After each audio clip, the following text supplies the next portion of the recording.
Apocalipse, capítulo 22.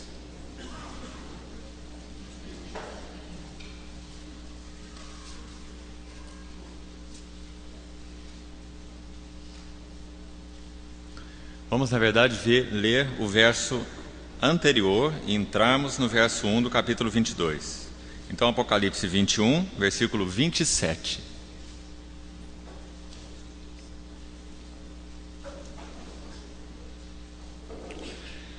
Nela nunca, jamais penetrará coisa alguma contaminada, nem o que pratica abominação e mentira, mas somente os inscritos no livro da vida do Cordeiro.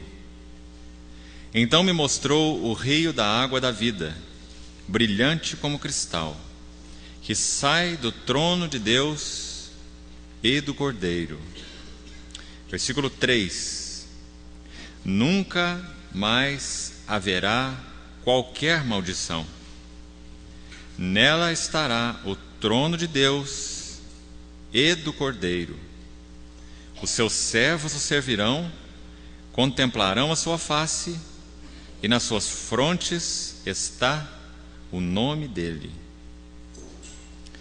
Versículo 14, 13 e 14.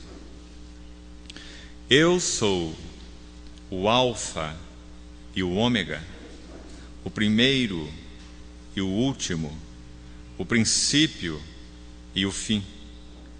Bem-aventurados aqueles que lavam as suas vestiduras no sangue do Cordeiro, para que lhes assista o direito à árvore da vida, e entrem na cidade pelas portas. Eu queria colocar dois aspectos preliminares antes de entrarmos no nosso assunto de hoje, Romanos capítulo 3. Em primeiro lugar, a visão bíblica de tempo é contrária à visão grega do tempo, a visão filosófica grega. Os gregos concebiam o tempo como sendo cíclico. Quando nós temos uma concepção de tempo cíclica, nós entendemos que as coisas se repetem à medida que o tempo então passa. Isso abre portas para que nós creiamos em reencarnações. Se o tempo tem uma evolução cíclica, então nós podemos ter diversas reencarnações através daquele processo, como eles entendiam, até que num processo de crescimento, aqueles seres seriam aperfeiçoados. Essa concepção cíclica de tempo abre portas para diversas heresias. Mas a concepção de tempo, segundo a Bíblia, é que o tempo é criação. O que é o universo? O universo é tempo mais espaço. Tanto o tempo quanto o espaço são criação. Por isso, o nosso Senhor Jesus, o Criador, ele diz no verso 13 do capítulo 22, eu sou esse que é o eterno Deus, o Deus não criado, o Deus que criou todas as coisas por meio do seu verbo, do seu logos, da sua palavra, que é o seu Filho. Então esse Filho se refere a si mesmo como o eu sou, porque ele é Deus. Então ele diz, o Alfa e o Ômega. E é óbvio que esse texto não está dizendo que ele teve um princípio, mas sim que ele é o criador do princípio. Eu sou o princípio e o fim. Ele não está dizendo, eu tive um princípio e terei um fim. A palavra de Deus é muito clara a respeito de quem é o Verbo. O Verbo estava com Deus e o Verbo era Deus. Ele é antes de todas as coisas. Colossenses capítulo 1. E nele tudo subsiste. João capítulo 1 também diz, sem ele nada do que foi criado, do que foi feito, se fez. Então, eu sou o alfa e o ômega. A concepção bíblica de tempo é uma concepção linear. Irmão, isso é muito importante. Isso não é um detalhe qualquer. O tempo é uma linha de princípio e de fim na linha da eternidade, sem princípio e sem fim. Por isso que, à luz dessa concepção bíblica de tempo, nós podemos chamar, embora literalmente essa palavra seria estranha, mas nós a usamos por causa da concepção bíblica de tempo, linear. Nós falamos, a partir do tempo, nós falamos de eternidade, o quê? Passada. Eternidade não tem tempo, ela não é passada nem futura. Por que nós falamos de eternidade passada? Nós estamos nos referindo ao período antes do início do tempo, antes do alfa, antes do princípio. Eternidade passada. Então, na mesma linha, não uma linha mais baixa, não uma linha mais alta, não um processo cíclico, mas na mesma linha, nós temos um ponto: criação. No princípio, criou Deus. Tempo, espaço, universo. Então, no final dessa linha, o fim. Quando podemos dizer que o tempo mergulhará novamente na eternidade. Não porque ele tenha se desvinculado da linha da eternidade, mas porque esse tempo que tem um ponto inicial terá um ponto final. Então essa é a concepção bíblica de tempo. Então nós chamamos esse tempo, entre aspas, depois do fim do tempo, de quê? Eternidade futura. E Paulo usa algumas expressões muito interessantes, como por exemplo nos primeiros versículos de Tito, na sua epístola a Tito. Ele diz que essa graça, essa esperança proposta, foi nos dada em Cristo Jesus antes dos tempos eternos. Porque ele está dizendo que esse propósito de Deus se manifestou historicamente no tempo, mas foi um propósito concebido na eternidade. Então os irmãos nunca percam esse entendimento, porque isso nos ajuda muito, a concepção bíblica de tempo. Então, mais um fator decorrente disso.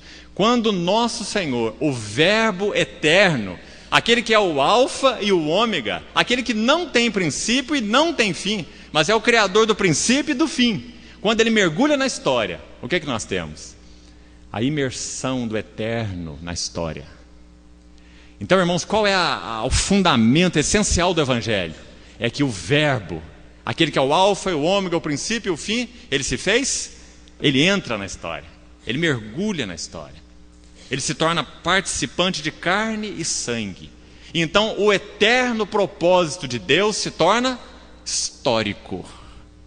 Irmãos, a nossa fé tem raiz histórica, porque o eterno entrou na história. Agora, que tipo de religião, de filosofia, de ensino que você conhece que tenha esse escopo, esse alcance, hein? Qual? O budismo tem? O hinduísmo tem? Nenhuma filosofia tem esse alcance. O mergulhar do eterno na história. Deus se fez carne. Por isso que Paulo diz: grande é o mistério da piedade, concebido em Deus desde os tempos eternos. Lembra que Paulo diz isso também no final de Romanos 16, os últimos versículos? Os irmãos querem abrir? Romanos 16, olha o que Paulo diz ali. Os últimos versos de Romanos 16. Versículo 25, preste atenção. Ora, Paulo está encerrando a sua carta. Romanos 16, 25. Ora, para aquele que é poderoso para vos confirmar segundo o meu evangelho e a pregação de Jesus Cristo. O que é o evangelho? O que é a pregação de Jesus Cristo? Segue que modelo? De onde isso vem? Conforme, de acordo com o quê? A revelação do mistério, guardado em silêncio. Quando? Nos tempos eternos. Que versículo, irmão. Esse é o evangelho. Esse é o alcance do evangelho. O mistério guardado em silêncio nos tempos eternos. Mas agora se tornou manifesto, porque o Verbo se fez carne. Ele cumpriu então um propósito concebido desde a eternidade. Por isso nós citamos ontem O próprio livro de Apocalipse, onde nós estávamos, no capítulo 13, versículo 8, diz que o Cordeiro foi morto desde a fundação do mundo, por causa daquela lacuna entre o versículo 1 e o versículo 2 de Gênesis, que o nosso irmão Ernie acabou de compartilhar. Por isso o Cordeiro foi morto desde a fundação do mundo. E Pedro, na sua primeira epístola, ainda dá um passo para trás e diz que o sangue de Cristo foi conhecido com efeito quando? Antes da fundação do mundo, e manifestado no fim dos tempos por amor de vós. Então, irmão, por que é importante falarmos sobre isso? Porque nós vamos estudar Romanos 3, a partir do versículo 21. E quando estudarmos Romanos 3, você vai ver que é essencial nós termos uma concepção bíblica linear do tempo, como tendo um ponto de princípio e um ponto de fim nessa linha chamada eternidade, ou tempos eternos. Precisamos dessa visão para compreender Romanos capítulo 3, a partir do verso 21. Segundo ponto que eu queria colocar como introdução. Eu penso que os irmãos têm percebido que tanto eu quanto o Ernie temos compartilhado esse assunto panoramicamente. Porque nós não podemos, em 8 reuniões, entrar em detalhes a respeito da expiação, já que esse assunto é um imenso assunto. É assunto de toda a Bíblia. Toca esse propósito eterno. Mas, irmão, veja bem. Para mim, a analogia mais adequada para procurar explicar esse segundo ponto que eu quero enfatizar é a seguinte. Você tem um quebra-cabeça. Preste atenção. Um quebra-cabeça de 100 peças. Não precisa ser grande demais. Um quebra-cabeça de 100 peças. Então você espalha aquelas peças na mesa e pega uma peça. E você pode olhar aquela peça por horas. Talvez você não descubra nem o que ela é e o que ela significa. Ela é uma peça. Mas se você tem aquela peça e todo o restante do quebra-cabeça já montado, faltando apenas aquela peça, e você coloca aquela peça no quebra-cabeça, o que acontece? Você tem a visão de todo o quadro. Por isso que nós precisamos ver a peça chamada expiação dentro do quadro que o apóstolo Paulo chama de a visão celestial. Atos 26, 19. Atos 26, 19. Quando ele termina o seu testemunho perante o rei Agripa, ele diz assim: pelo que, ó rei Agripa, eu não fui desobediente à visão celestial, no singular. Ele não diz as visões. Quando ele fala sobre as visões e revelações no plural do Senhor, que ele, como um homem em Cristo, que foi arrebatado até o terceiro céu, em 2 Coríntios capítulo 12, nós podemos dizer que ele está se referindo às diversas peças do quebra-cabeça, as visões e revelações do Senhor. Mas quando Paulo pega essas visões e revelações, ele fala assim: olha, essa aqui é uma visão, essa aqui é uma revelação, essa é uma outra visão, mas essa aqui, eu não sei qual é a relação dessa aqui com essa aqui. Também não sei qual é a revelação dessa visão com aquela outra visão. Paulo junta essas visões e revelações de 2 Coríntios 12 num pacote só, em Atos 26, 19, e coloca no singular: eu não fui desobediente, ó rei, à visão celestial. Irmãos, faz muita diferença nas nossas vidas, porque na vida espiritual,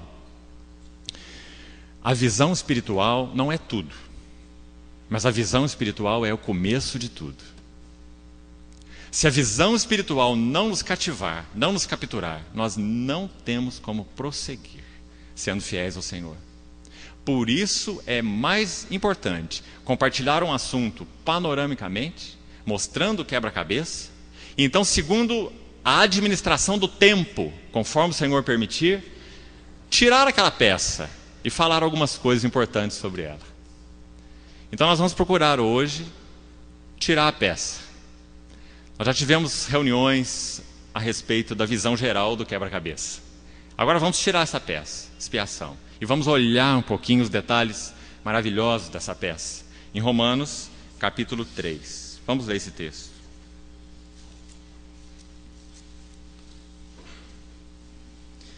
Romanos, capítulo 3, versículo 21. Mas agora, tempo, historicidade, agora, mas agora, sem lei, se manifestou a justiça de Deus, testemunhada pela lei e pelos profetas. Justiça de Deus, mediante a fé em Jesus Cristo, para todos e sobre todos os que creem, porque não há distinção, pois todos pecaram e carecem da glória de Deus, sendo justificados gratuitamente por sua graça, mediante a redenção que há em Cristo Jesus, a quem Deus propôs no seu sangue como propiciação, mediante a fé, para manifestar a sua justiça, por ter Deus, na sua tolerância, deixado impunes os pecados anteriormente cometidos. Tempo, novamente, anterior. Tendo em vista a manifestação da sua justiça no tempo presente, para ele mesmo ser justo e justificador daquele que tem fé em Jesus. Acho que nós podemos ir embora, né? Não precisamos pregar, já foi pregado. Todo o texto está aí. Toda a maravilha desse texto.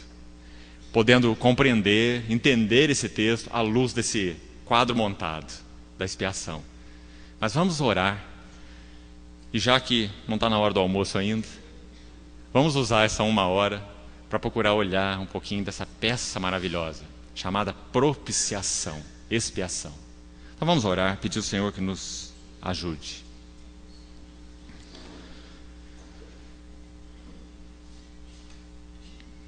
Senhor, nós precisamos totalmente de Ti. Pedimos ao Senhor que nos capacite pelo Seu Espírito a tomar essa peça e olhar em alguns detalhes dessa obra tão maravilhosa, realizada na cruz do Calvário, a propiciação. Tem misericórdia de nós. Ajuda-nos na nossa fraqueza, socorre-nos. Nós olhamos para Ti, esperamos tudo das Tuas mãos. Em nome de Jesus. Amém. Versículo 21, então, diz assim: mas agora. Esse mas agora está à luz de tudo que Paulo tem a nos dizer a partir de Romanos 1:18, especificamente, até 3:20. Essa poderia ser, numa divisão para estudo, a primeira sessão do livro de Romanos, onde Paulo trata com o assunto da condenação de todos os homens debaixo da justiça e da ira de Deus. Irmão, observe que quando o apóstolo Paulo vai colocar o assunto da expiação, ele também faz o voo panorâmico. E ele entra em alguns detalhes que são para ele fundamentos para se poder compartilhar a propiciação. Então, no capítulo 1, verso 17, ele usa uma expressão, a primeira vez nessa epístola, a justiça de Deus. Nosso irmão Ernie, no primeiro período especificamente, compartilhou sobre a justiça, a santidade, a soberania e o propósito de Deus. Paulo usa aqui essa palavra, partindo do caráter de Deus. Porque propiciação precisa necessariamente ser vista à luz do caráter de Deus, por um lado, porque o caráter de Deus é o fundamento sobre o qual e pelo qual a propiciação se fez necessária, e a propiciação precisa ser vista também à luz do propósito de Deus. Porque o propósito da propiciação não é o perdão. O propósito da propiciação qual é? restaurar-nos a glória de Deus, a imagem de Deus. Os irmãos estão vendo? Nós vamos ver isso agora mesmo, estudando o texto que está aí na frente. Apenas para que os irmãos se enquadrem. A propiciação tem que ser vista, primeiro, à luz do caráter de Deus. Quem Deus é. Para que nós entendamos por que Cristo morreu. Isso tem sido bastante compartilhado até aqui. Por outro lado, a propiciação realizou o quê? Perdão de pecados, é o propósito. Nos justificar, embora seja algo tão grande, esse fundamento da justificação pela graça, mas também não é o propósito. O propósito é pelo perdão, pela justificação, pela santificação, nós nos tornarmos, pela glorificação, também, nós nos tornarmos idôneos, compatíveis, adequados. Adequados a quê? A glória. A glória. Por isso Romanos 2,10 diz que o nosso Senhor está conduzindo muitos filhos à glória. Por quê? Baseado no quê? Segundo Hebreus capítulo 2. Porque Ele aperfeiçoou, por meio de sofrimentos, o autor, com A maiúsculo, da salvação deles. O nosso Senhor. Obediente até a morte e morte de cruz.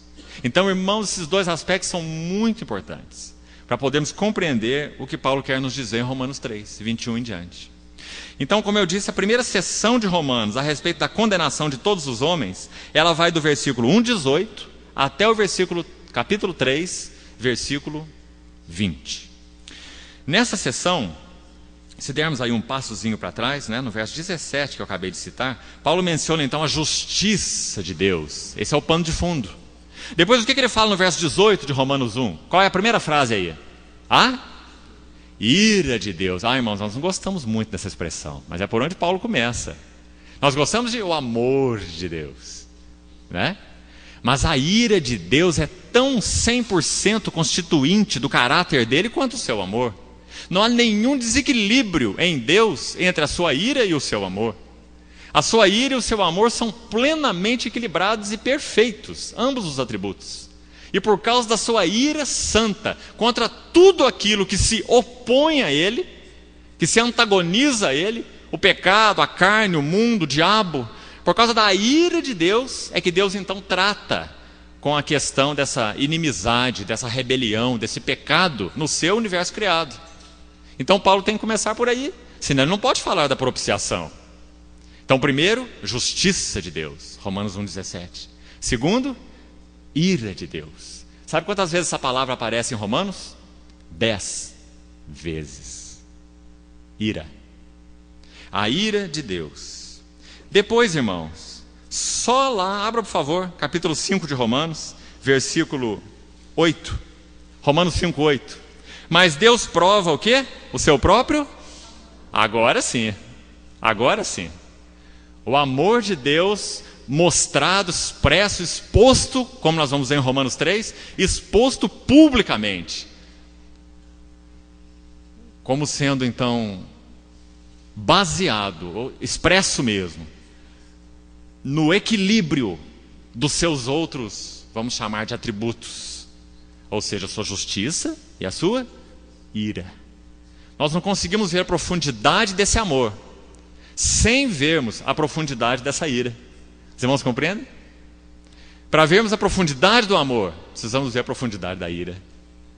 Porque foi o amor de Deus e a ira de Deus que requereram a obra histórica na cruz do Calvário.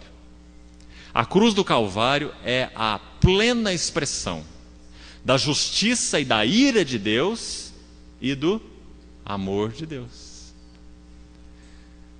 Porque o justo foi oferecido pelos injustos. Substituição. O justo substituído pelos... ou os injustos substituídos pelo justo. 1 Pedro 3,18. O justo pelos injustos. Para fazer o quê? Para nos perdoar os pecados? Não. 1 Pedro 3,18 diz para nos conduzir a Deus. Comunhão, restauração da glória, do caráter, né?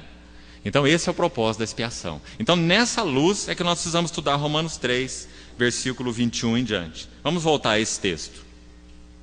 Mas agora, naquele ponto do tempo, há aproximadamente 2000 anos, nessa história, dentro desse tempo que Deus criou, com princípio e com fim, num certo momento dessa história, aproximadamente 4000 anos depois de o homem ter sido criado na história, 4000 anos aproximadamente depois do Éden, depois da queda, se manifestou nesse ponto da história a entrada do Eterno na história, participando de carne humana, carne e sangue. Mas agora, sem lei, o sentido de Paulo é a parte da lei.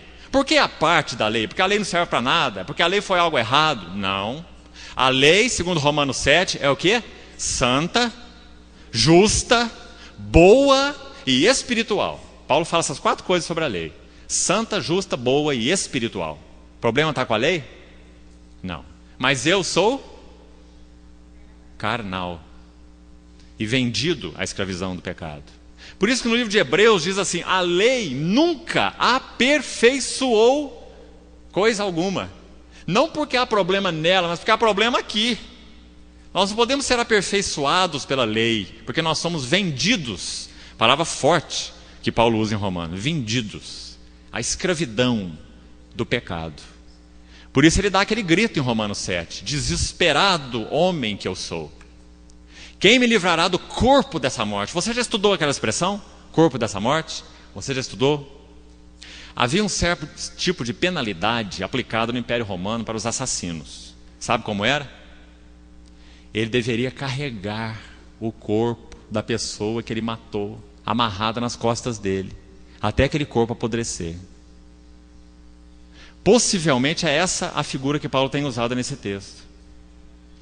Ele se vê um assassino, e ele está com a penalidade amarrada, apodrecendo nas costas dele. Então ele está andando 24 horas por dia, dormindo ou acordando, com aquele corpo da sua vítima amarrado nas suas costas, apodrecendo, cheirando mal, pesando. Miserável homem que eu sou, quem me livrará do corpo desta morte? Romanos 7, 24. Então ele diz no verso 25, graças a Deus, por Jesus Cristo, o nosso Senhor. A luta de um cristão, né? De maneira que eu, de mim mesmo, com a mente, sou escravo da lei de Deus, mas com os meus membros, na lei do pecado, eu vejo outra lei guerreando nos meus membros, pelejando contra a vontade de Deus. E agora? Paulo vai ser um homem eternamente dividido? Nós seremos homens eternamente divididos? Não, graças a Deus, porque ele entra em Romanos 8, dizendo assim, mas agora, de novo agora, esse agora é uma das palavras mais lindas da Bíblia. Agora, nenhuma condenação há para os que estão em Cristo Jesus, que não andam segundo a carne, mas segundo o Espírito. Então, embora a lei não tenha tido capacidade para nos aperfeiçoar, porque nós somos vendidos à escravidão do pecado, agora, em Cristo, quando nós andamos pelo Espírito, nós estamos em Cristo. Essa é a nossa posição. Romanos 5, em Cristo. Agora, Romanos 8, quando nós que já estamos em Cristo, esse é nosso lugar. Quando nós andamos segundo o Espírito, porque nós podemos estar em Cristo, mas andar segundo a carne. Mas se nós que estamos em Cristo, porque nascemos de novo, andamos segundo o Espírito, o que acontece? Romanos 8:3. Para que o preceito da lei, o que a lei moral, a lei justa, a lei santa de Deus requer, possa se cumprir em nós. Porque Deus nunca vai jogar a sua lei fora, porque a sua lei é a expressão do seu caráter. Quando a Bíblia diz que Cristo cumpriu a lei, significa que Cristo não aboliu a lei, mas que Cristo, cumprindo a lei em si mesmo, ele se colocou como o meio da nossa justificação. Agora nós não podemos e não precisamos cumprir a lei para sermos justificados. Nós cremos naquele que cumpriu plenamente a lei e somos justificados nele. É assim que Paulo nos ensina o assunto da justificação. Então agora em Cristo, nós que somos justificados, quando andamos segundo o Espírito, abra Romanos 8:3, por favor. O que fora impossível à lei. Por que foi impossível a lei? Porque ela estava enferma pelo... Mas, irmão, não há pecado na lei. Há pecado em nós. Não é? Então ela estava enferma pelo pecado, ou enfraquecida pelo pecado, em nós, na nossa carne. Ela não pode nos aperfeiçoar. Olha essa próxima frase agora, que maravilha. Qual é a próxima frase? Isso fez Deus. Isso não te lembra Gênesis 3:21? Fez Deus vestimentas de pele para Adão e sua mulher e os vestiu. Nós compartilhamos ontem. Romanos 8:3. Isso fez Deus. Fazendo o quê? Enviando o seu próprio em semelhança de carne. Quando Deus criou Adão, Adão tinha pecado ou não tinha pecado? Então, quando o Senhor Jesus assumiu carne e sangue humanas, Ele assumiu-as sem pecado. Porque o pecado não é parte do que Deus criou, da natureza de Deus. Então Ele tinha semelhança de carne pecaminosa, mas nele não existe pecado. 1 João capítulo 3. Então, em semelhança de carne pecaminosa e no tocante ao pecado, ou seja, com respeito ao pecado ou com relação ao pecado. Porque quando ele entra no batismo do Jordão para ser batizado por João, ele não tem pecado. Se ele não tem pecado, por que ele precisa ser batizado, irmão?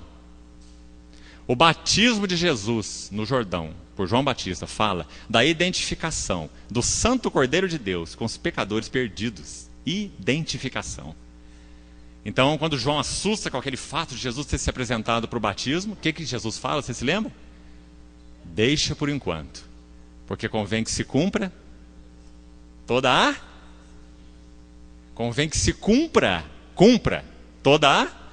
Olha o que o Senhor falou. Às vezes a gente lê a Bíblia tão relaxadamente, né? Jesus parece estar dando uma resposta tão sem importância para João. Ô João, me batiza aqui, João, porque convém que se cumpra toda a justiça. Olha o que o Senhor está falando. João, em mim vai se cumprir tudo que a lei justa, santa e boa de Deus requer de um homem. E o homem não consegue fazer, por mais que ele tente, porque ele é vendido à escravidão do pecado. Mas agora, João, convém que em mim se cumpra toda a justiça. Que maravilha, irmãos. Então aquela vida humana perfeita. Este é o meu filho amado. Quando ele entra no Jordão, essa voz que ele ouve. Esse é o homem, esse é o meu filho amado, em quem eu tenho todo o meu prazer. E depois ele caminha 3 anos de ministério, depois ele sobe no Monte Hermon, e o céu não se aguenta, o céu se abre de novo, porque aquele homem subiu lá, não é? E a segunda vez a voz do céu: este é o meu filho, o meu eleito, a ele ouvi. E lembre-se, quem estava do lado do Senhor Jesus lá no Monte da Transfiguração? Moisés e... Leia Romanos 3:21 de novo. Mas agora, sem lei, se manifestou a justiça de Deus, testemunhada por quem?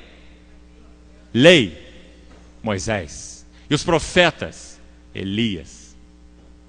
Essa pessoa maravilhosa do Senhor Jesus, que é a justiça de Deus encarnada, foi testemunhada pela lei, pelos profetas.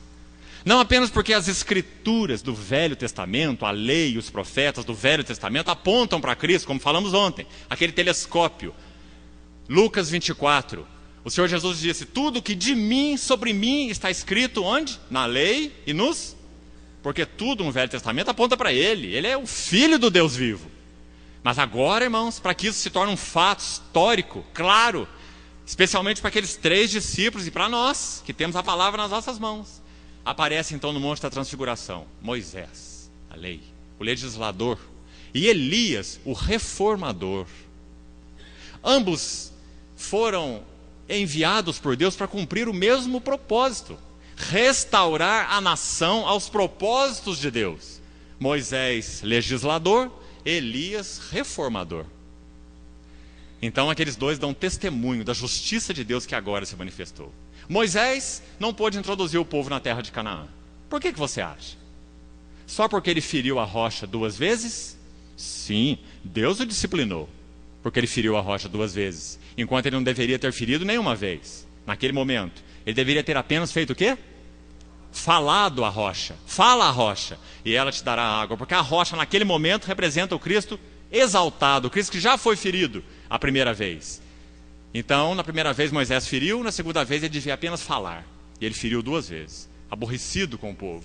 E o Senhor o julgou e disse: você não vai entrar na terra, você vai ver a terra. Sim, essa é a história, mas muito mais do que isso. Sabe por que Moisés não entrou em Canaã? Porque a lei não pode nos introduzir no descanso.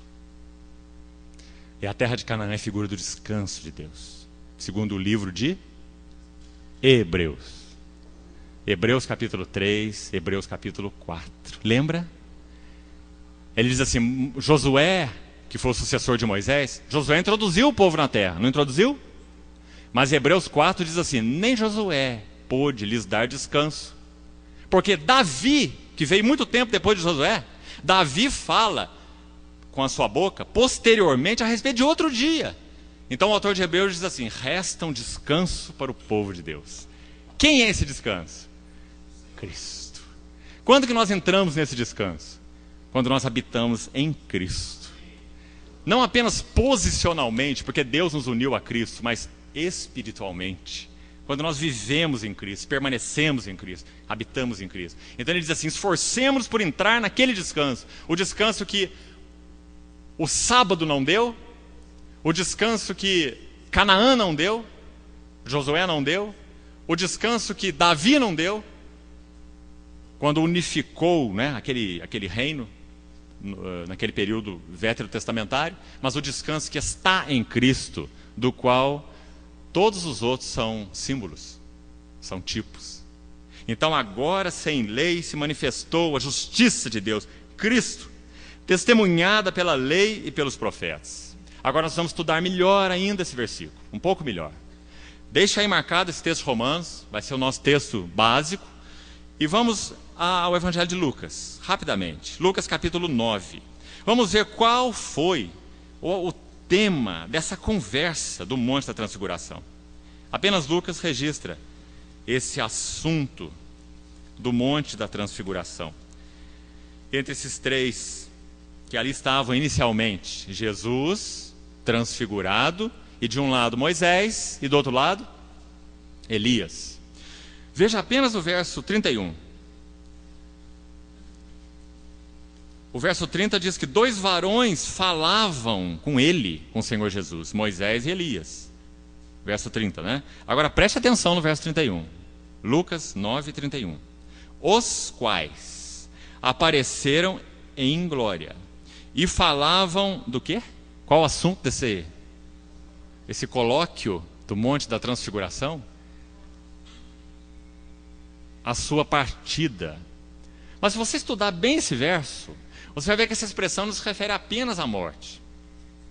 Essa expressão, a sua partida, inclui, é claro, através da morte, mas inclui a sua ressurreição, a sua ascensão e a sua entronização, a sua partida.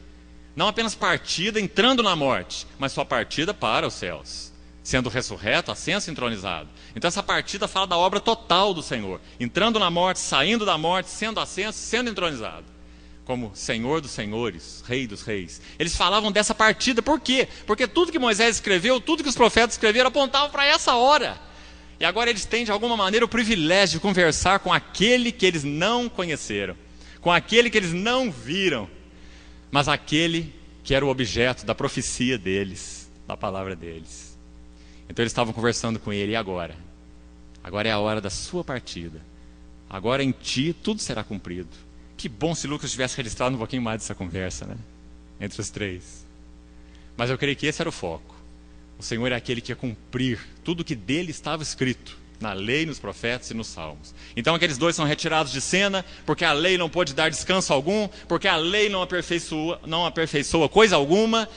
Elias foi tirado de lado, porque as obras do homem, mesmo um homem enviado pelo Espírito, com a capacidade do Espírito, não tem poder de reformar uma nação, não tem poder de resgatar um povo. A reforma de Elias foi em vão, e de todos os profetas do Velho Testamento foi em vão. Mas agora vem um reformador, entre aspas, que vai restaurar o povo para Deus à maneira de Deus. Ezequiel 36 diz assim: dar-lhes-ei um coração novo. Essa é a maneira de restauração do Senhor Jesus. Dar-lhes-ei um espírito novo. Ezequiel 36, 26. Dar-lhes-ei um novo coração. Não é uma lanternagem espiritual. Nós não somos um carro batido. O que o Senhor está fazendo é a lanternagem para dar o brilho de novo. Nós somos um carro batido com perda total. Não tem recuperação. Então o Senhor está nos recriando. Coração novo, espírito novo, e não acabou não. E porei dentro de vós o meu espírito, para que andeis nos meus estatutos, os meus juízos e os observeis. Esse texto de Ezequiel. Tão grande salvação. Então a justiça de Deus, testemunhada, voltando em Romanos, pela lei e pelos profetas. Aí ele continua. Justiça de Deus mediante a fé em Jesus Cristo, para todos e sobre todos que creem, porque não há distinção. Mas que distinção que pode haver? Quando Paulo fala sobre os pagãos que não têm Deus, lá no capítulo 1, ele diz que eles trocaram a verdade em mentira, adoraram a criatura no lugar do Criador, você se lembra? Se misturaram com paixões infames, os homens mudaram a sua maneira natural de se relacionar-se sexualmente, assumindo contato homens com homens, e etc, etc, falando sobre os ímpios, capítulo 1. Mas quando ele entra no capítulo 2, ele vai falar dos judeus, o povo cheio de orgulho nacional, nós temos a lei, nós temos oráculos de Deus. Ele vai dizer assim, você, que se chama guia de cego, instrutor de ignorante, quando você deixa de praticar aquilo que você conhece, você é 2 vezes pior do que o ímpio que não tem lei.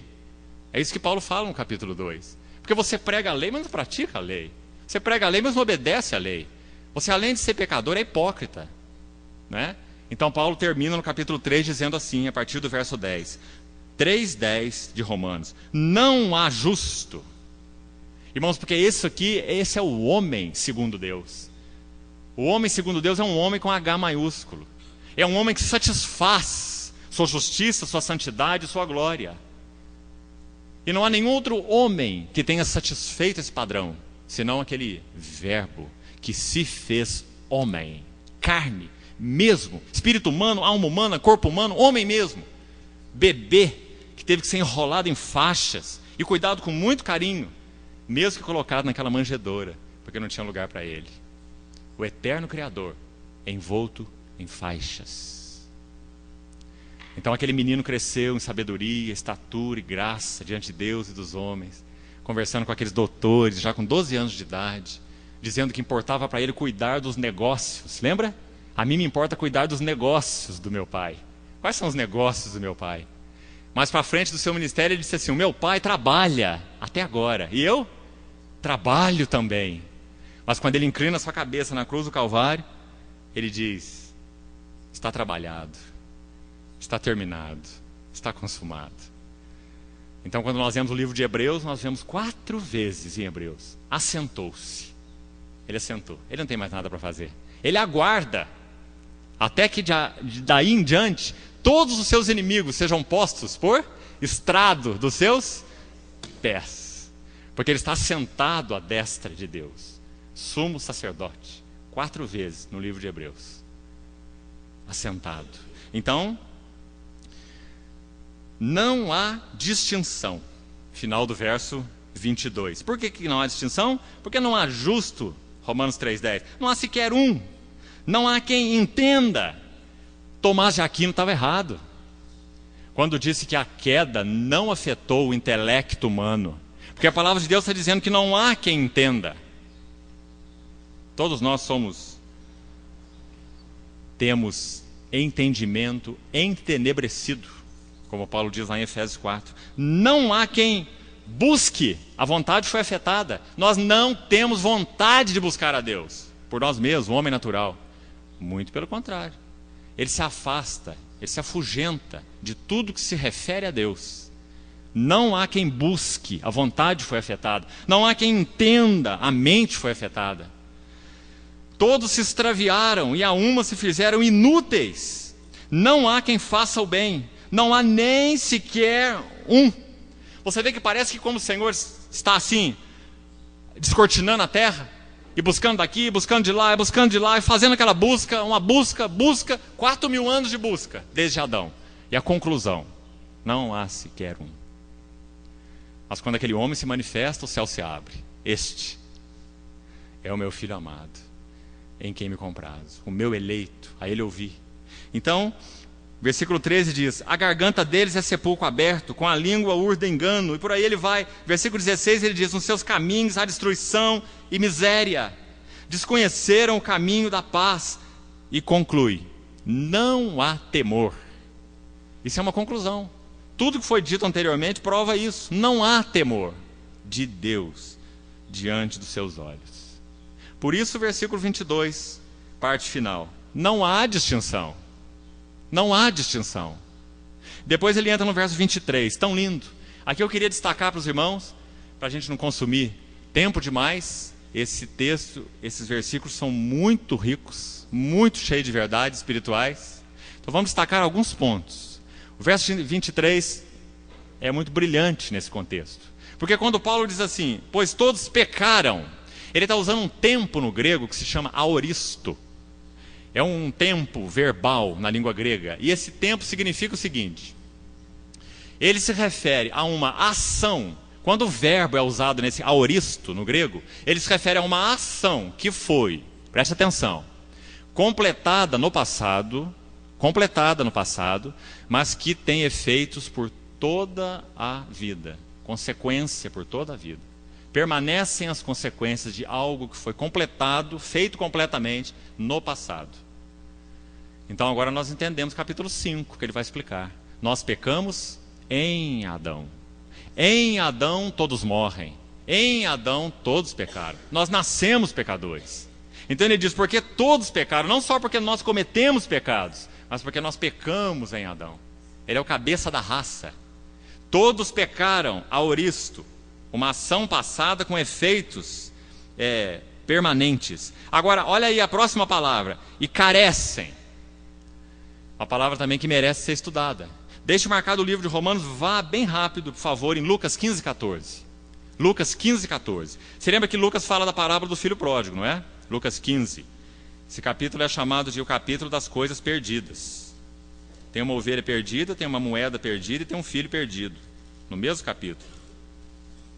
Então, em Lucas 15, verso 14, olha que interessante.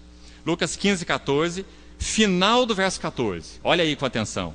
Diz que aquele filho fedorento, cheirando porco, miserável, afastado do pai, alienado, não é? Lá diz no verso 14 que depois de ele ter consumido tudo, veja bem, consumido tudo, sobreveio àquele país uma grande fome. E ele, esse pródigo, esse filho, o que diz? Começou a passar necessidade. É a mesma palavra grega. Por isso que eu citei para os irmãos. A mesma palavra que o Espírito Santo usou lá em Romanos 3, 23. Carecem. Que coisa, irmão. Quando você coloca as duas palavras juntas, então, o quadro é tão lindo. Em que sentido nós carecemos da glória de Deus? Nós perdemos tudo, como é dito a respeito do filho pródigo. Nós estamos passando necessidade. Nós estamos miseráveis, nós estamos fedorentos, nós estamos alienados.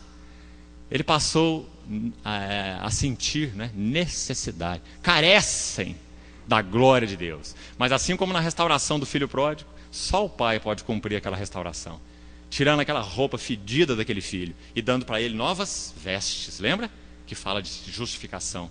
Dando a ele novas vestes. Dando para ele um anel no dedo. Irmãos, quando ele saiu de casa, ele não tinha direito a nada. Você sabe que nas famílias orientais, preste atenção nisso. Nas famílias orientais, se um filho dissesse para um pai o que o filho pródigo disse, o que ele disse para o pai? Pai, dá-me a parte que me cabe dos meus bens. Não foi isso que ele disse? Sabe o que significa isso?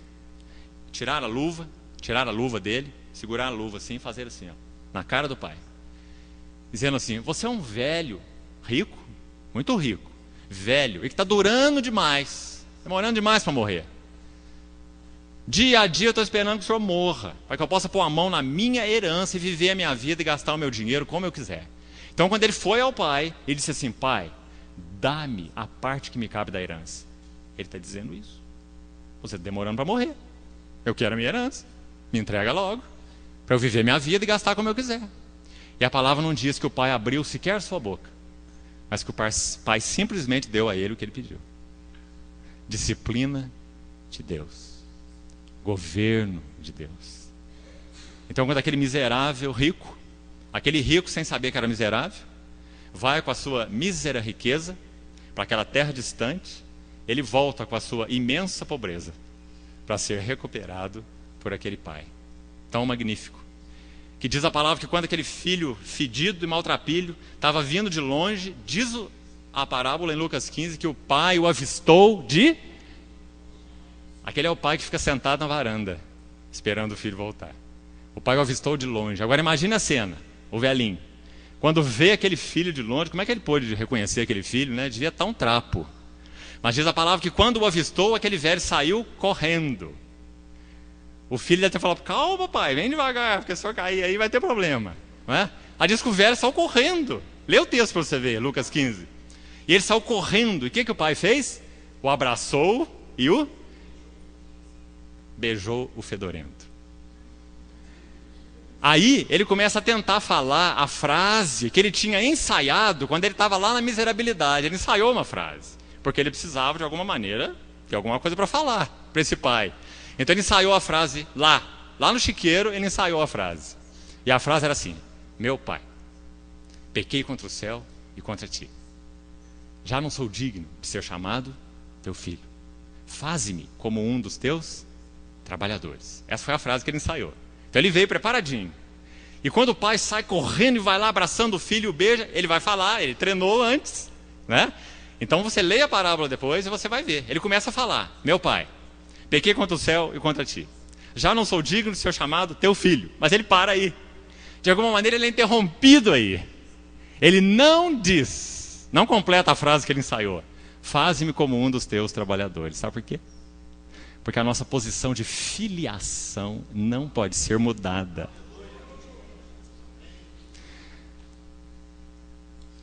O Senhor não nos chamou para sermos os seus empregados. Nós somos seus filhos. Então, quando ele recupera aquele maltrapilho, ele interrompe aquele filho, e ele toma uma atitude ainda mais extravagante. E acho que esse é o único nome adequado. Essa não é a parábola do filho pródigo. Essa é a parábola do amor extravagante do pai. Então, quando ele interrompe aquele filho, ele diz assim: traz o novilho cevado. Aquele boi gordo, preparado para fazer um belo de um churrasco. Estava lá sendo engordado há muito tempo. Era a hora daquele boi morrer. Aquele boi é um tipo de Cristo. Então ele diz: traz o boi cevado. Vamos matar, vamos fazer festa. Porque ele estava perdido e reviveu. Estava morto e reviveu. Estava perdido e foi achado. Então ele diz: traz as melhores vestes, para tirar aquela roupa fedorenta e colocar aquelas vestes que na Bíblia aponta para justificação. E depois ele diz: traz o anel. Irmão, que anel? O anel significa herança. Quem usa anel é o herdeiro. Aquele filho já tinha recebido a sua herança. Não já? A parte que lhe cabe. Ele foi para onde queria ir e gastou tudo. Perdeu tudo. E começou a passar necessidade. Que tipo de herança agora ele tinha na casa do pai? Nenhuma. Mas o pai falou: traz o anel e coloca no seu dedo. Sim, ele tem herança. Pela graça. Só pela graça. Traz o anel e coloca no seu dedo. E traz sandálias para colocar nos seus pés. Porque aqueles que andavam descalços naquele tempo eram os servos, eram os escravos. Os filhos não andavam descalços. Os filhos usavam sandálias, não é?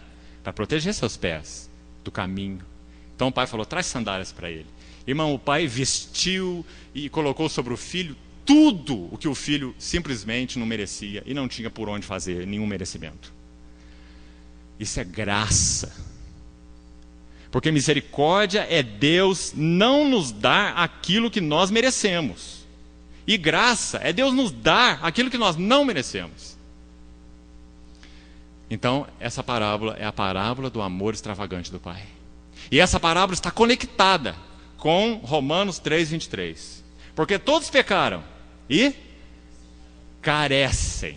Toda vez agora que você lê essa palavra carecem, lembra do filho pródigo. Para que você saiba do que nós carecemos. Nós carecemos de vestes novas, nós carecemos de sandália nos pés, nós carecemos de anel no dedo. Acima de tudo, nós carecemos do Pai, da casa do Pai, da comunhão com o Pai. Todos pecaram e carecem da glória de Deus. Ontem nós falamos um pouquinho sobre isso, então hoje não vou entrar em detalhes. Nós só temos 15 minutos. Ontem nós falamos sobre essa glória. Eu citei para os irmãos 2 Coríntios 3,18, você que está anotando. 2 Tessalonicenses 2, 13 e 14, que diz que nós somos santificados pelo Espírito e fé na verdade para alcançar, olha o propósito, santificados, chamados, não para ter perdão de pecados, não só para ser justificados, não só para ser santificados, mas 2 Tessalonicenses 2, 13 e 14, para alcançar a glória do nosso Senhor Jesus Cristo. 2 Pedro, capítulo 1, versos finais, Ele nos chamou para o seu reino e glória. Hebreus 2, Ele está conduzindo muitos filhos à glória, sempre glória. Filipenses 3, 20 e 21, a nossa pátria está no céu, onde aguardamos o Senhor Jesus Cristo, transformará o nosso corpo de humilhação para ser igual ao corpo da sua glória. Todos pecaram e carecem da glória de Deus, semelhança, mesma imagem, ser idôneos, uma noiva semelhante ao noivo. Glória de Deus. Versículo 24. Sendo justificados gratuitamente. Deixa eu dar para os irmãos só uma referência sobre essa palavra gratuitamente. Abra rapidamente João 15, 25. João 15, 25. É a mesma palavra no original que o Espírito Santo usou. O que Deus, o Espírito Santo, quis dizer com sendo justificados gratuitamente? Gratuitamente. Essa palavra. Ela está lá em João 15, 25. O que está escrito aí? Está dizendo que quando o Senhor Jesus foi traído, né? Isso aconteceu e foi crucificado, naturalmente falando, pelas mãos de pecadores, de iníquos, é para que se cumprisse o que estava escrito lá no Velho Testamento, aí é citado aí, odiaram-me, o quê? Sem motivo, essa palavra. Essa palavra aí, grega, traduzida como sem motivo, é a palavra de Romanos 3, 24. Então nós somos justificados como? Sem motivo. Gratuitamente. Qual que é o motivo da nossa justificação? Sem motivo. O motivo está em Deus. O motivo é o amor de Deus e a ira de Deus e o desejo de Deus de que o seu propósito então eterno se cumpra. São os propósitos de Deus. Quanto a nós, sem motivo. Justificados sem motivo, gratuitamente, por sua graça. De novo, aquela parábola do filho pródigo, uma figura boa, né, para falar de graça, como já falamos. Como? Como que nós somos justificados? Através, mediante. Então você vê que a redenção vem antes da justificação. Viu? Será que você já gastou fosfato demais nesses dias? Estou exigindo muito? Mas põe aí, busca lá a reserva adicional e coloque aí sua cabeça para pensar. Olha o que ele está dizendo. Que nós somos justificados sem motivo mediante. Então, antes da justificação, tem uma coisa que tem que acontecer primeiro. Mediante a redenção que há em Cristo Jesus. A quem Deus propôs o seu sangue como propiciação. São passos para trás. Paulo está dizendo que para ser justificados, nós fomos redimidos. Né? E nós somos redimidos porque nós fomos propiciados. Então a propiciação, ela nos proporciona redenção, e a propiciação nos proporciona justificação. Tá certo? São palavras que nós não teremos tempo de estudar. Justificação, se o Senhor permitir, é encargo para uma outra conferência. Justificação, especificamente. Mas então, ele diz, justificados por essa redenção que há em Cristo Jesus, apenas para citar, redenção, apolutroses. Essa palavra no grego significa comprar, literalmente, lutron era uma moeda que usava para comprar escravos. Lutron, apolutroses, comprar para longe, comprar e levar para longe, apolutroses. Redenção. O Senhor foi até o mercado de escravos, viu aquele bando de escravos, que somos nós, de escravos externa e internamente, e ele pagou um preço e comprou alguns escravos e conduziu esses escravos para longe do cativeiro. Efésios diz que ele levou cativo o cativeiro, concedeu dons aos homens. Ele nos comprou para fora, ele nos transportou do império das trevas nos libertou do império das trevas e nos transportou para o reino do Filho do seu amor. Esse é o significado de redenção. Comprar para longe, transportar de uma esfera para outra esfera. Redenção, compra, que há em Cristo Jesus, a quem Deus propôs. Outra palavra importante. Essa palavra no original significa expor publicamente. E foi isso que aconteceu na cruz do Calvário. Quando Deus nos comprou, Ele não nos comprou às escondidas. Ele nos comprou à vista de anjos, demônios e homens. Em primeiro lugar, à vista do próprio Deus, é claro. Porque o próprio Deus estava em Cristo. Então, irmãos, a cruz é um espetáculo público. Espetáculo público. A quem Deus expôs publicamente, manifestou. No seu sangue, o sangue do Calvário, o sangue da cruz, uma exposição pública. Lembra que ontem nós vimos Colossenses 2? Ele publicamente, lembra dessa palavra em Colossenses? Publicamente expôs os principados e potestades ao desprezo, triunfando deles na... Então, a quem Deus propôs, exibiu publicamente, no seu sangue, como propiciação. Então, agora, eu vou usar esse tempinho final, e se o Senhor permitir, então amanhã nós continuamos, amanhã pela manhã. Para falar para os irmãos, vou praticamente só citar hoje 6 textos, sem comentar. Vamos guardar isso para amanhã.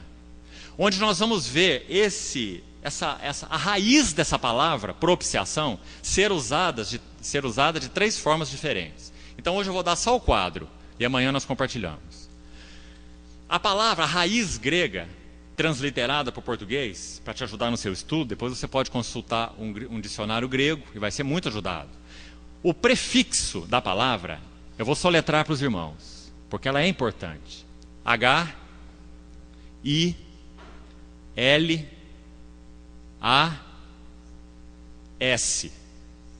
Então guarde esse ilas, tá certo?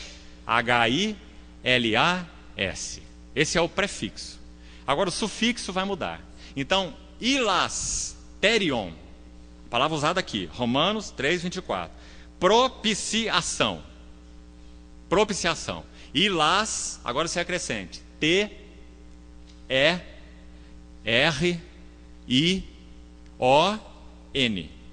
Está entendido? Ilasterion. Ela aparece 2 vezes só no Novo Testamento. Amanhã nós vamos estudá-la. Ela aparece só aqui em Romanos e lá em Hebreus. E você vai ver que realmente se refere a um lugar propiciatório, um lugar. Amanhã nós vamos ver e compartilhar mais detalhes. Então essa é a primeira, ilasterion. O que significa então ilasterion? Lugar de propiciação. Guarde isso então. Lugar de propiciação. A próxima palavra, ilas, de novo, H-I-L-A-S, ilasmos. Acrescenta agora, M-O-S. Ilasmos. Ela aparece na Bíblia, de novo, só 2 vezes. Onde que ela está? 1 João 2,2. Anote aí, depois você lê. 1 João 4,10. 1 João 2,2 e 4,10. Ilasmos. O que significa ilasmos? Oferta, sacrifício propiciatório. Tá certo? Ilasmos, oferta propiciatória, sacrifício propiciatório. Amanhã vamos estudar. E a última palavra, que também tem o mesmo prefixo, ilas. Agora é um verbo, ilaskomai no grego. Então, ilas de novo, agora você acrescenta K-O-M-A-I.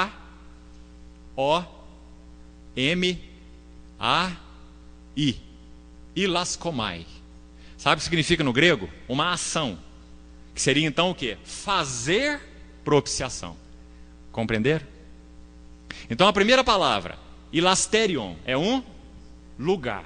A propiciação tem um lugar. Por isso lá no Velho Testamento chamava o propiciatório. Que era o que era o propiciatório? A tampa da Arca da Aliança. Não é? Amanhã nós vamos estudar isso. Depois, ilasmos. Ilasmos é a oferta que é colocada nesse lugar. O sacrifício, a oferta. Ilasmos.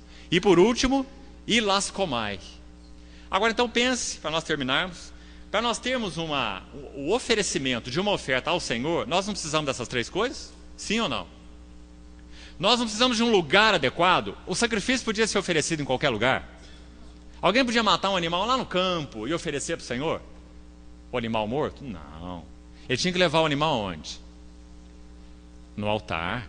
E entregar ao sacerdote. Ele impunha as mãos sobre o animal era identificado com ele, não é? Simbolizando transferência, os pecados dele sobre o animal, que não tinha nada a ver com isso, era inocente.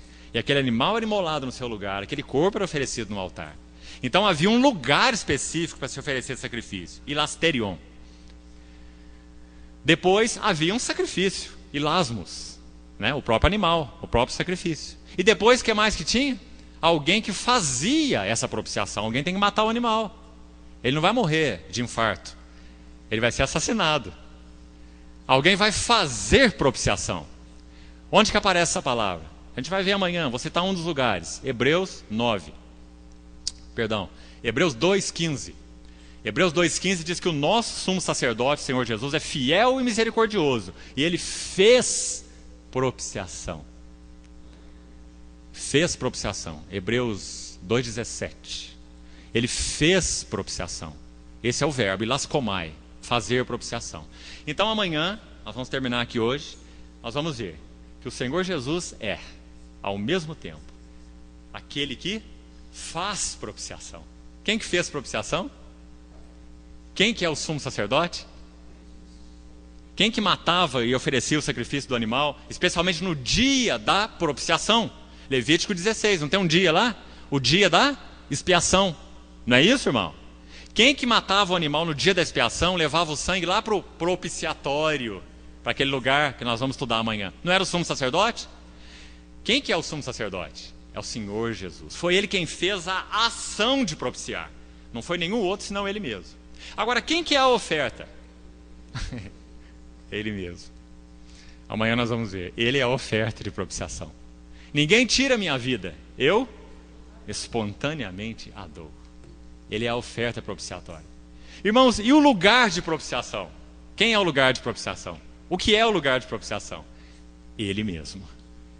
Porque Romanos 3,25 está dizendo exatamente isso. Que Deus exibiu publicamente, propôs, exibiu publicamente um lugar de propiciação que se chama Cristo Jesus, no seu sangue. Jesus Cristo é o único ponto de encontro possível entre Deus e o homem.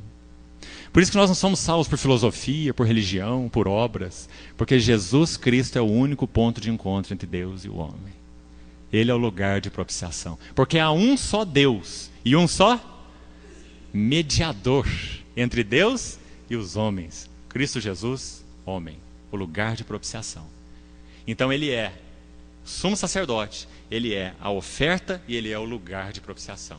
Amanhã nós vamos estudar este assunto especificamente, olhando um pouquinho de Êxodo capítulo 25, o propiciatório, e procurar colher através daquela tipologia algumas verdades. O Senhor nos ajude. Amém. Vamos orar.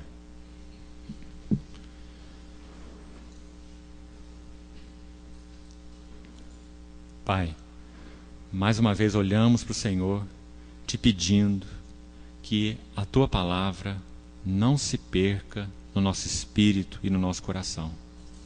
Guarda, Senhor, nos ajude a guardar a Tua palavra no nosso coração.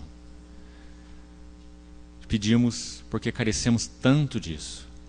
Não queremos ter uma mente distraída e nem sermos um vaso furado, mas queremos reter com firmeza as verdades que temos ouvido, para que delas jamais nos desviemos. Ajuda-nos a meditar, guardar a Tua palavra no nosso coração, Senhor, gerando vida e fruto em nós e no nosso testemunho do Teu nome. Te entregamos as Tuas mãos hábeis, a Tua palavra nessa manhã. Em nome de Jesus, aplica as nossas vidas, Senhor, para a Tua glória. Em nome do Senhor Jesus. Amém.